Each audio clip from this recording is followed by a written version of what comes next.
Hi, this is Scott Garibay, and today we're going to talk about Dungeons and Dragons. We're going to talk about this really interesting aspect of Dungeons and Dragons that was recently acknowledged I listened to a lot of different, commentators. Sometimes a new commentator kind of bounces up, and so I was listening to one commentator, and I'm not even going to name them because I've only listened to like one or two pieces of theirs, and it was just one line from their content, but they talked about this really just fascinating, brilliant aspect of Dungeons and Dragons, which I was really shocked to hear. This person say, and once I, listened to what they were saying, I'm like, oh my gosh, that's right. Dungeons and Dragons. So we're telling stories, right? That's not new. A lot of people have told stories, and I've talked about all the different types of storytellers, authors, shamans. Video games are now telling stories, and all these different ways that stories are projected and the way they're received, right? The way they're transmitted and the way they're received, right? And how incredibly unique Dungeons and Dragons is. But somebody said something that I'm going to drop it on you because I think it's a really deep, thoughtful element. It's a shining jewel in the exploration of what Dungeons and Dragons is. Here you go. Dungeons and Dragons is one of maybe the only storytelling tool, right? That is active today that has non-comedy improv, right? So basically, improv is, it's even said, it's really improvisation, right? But the only people who do improv are like comedy troupes, and comedy troupes do it constantly, right?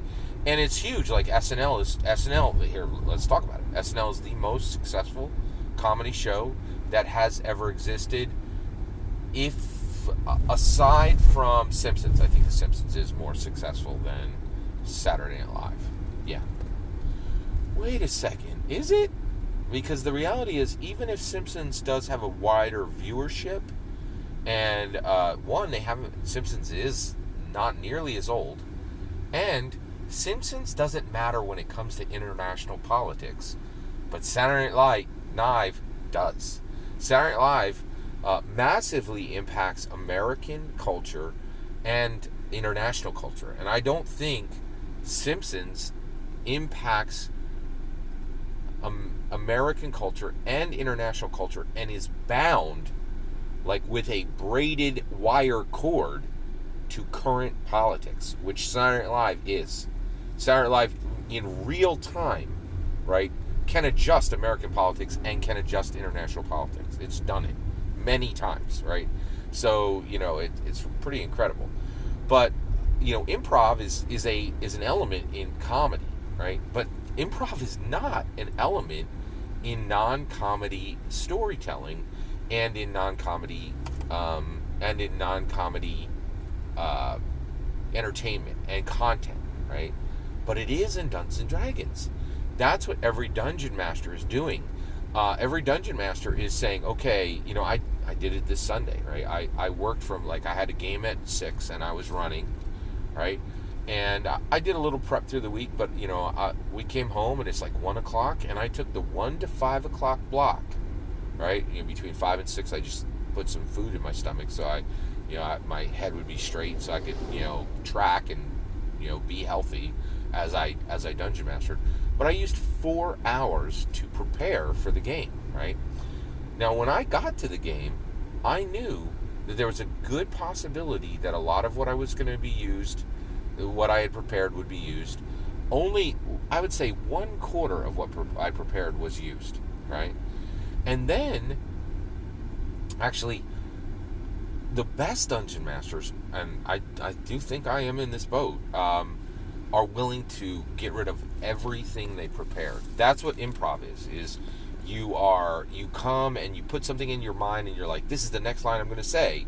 And then, the line goes around the group, and by the time it gets to you, you might have to throw away this awesome joke, this awesome, comment that you had, just to respond in the moment, right? And it's the same thing because Dungeons and Dragons has multiple players, and it has a random injector of the dice, you can have these brilliant ideas, and then you need to abandon them. You need to let them burn.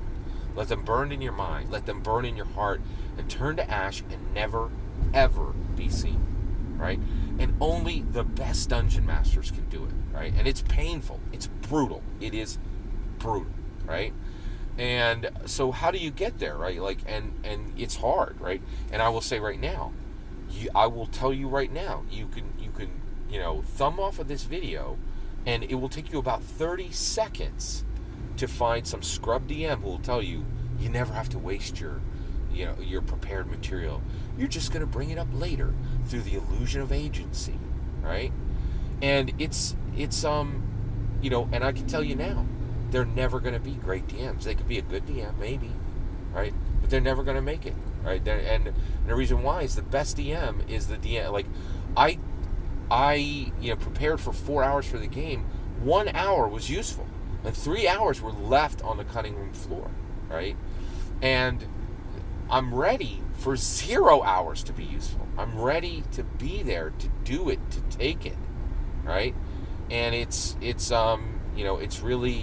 brutal. It is really hard, and it is unprecedented in American history.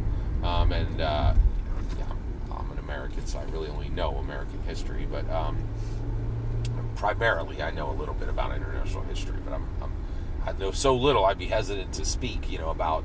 But I can tell you right now, in America, there is virtually no non-comedy improv, right?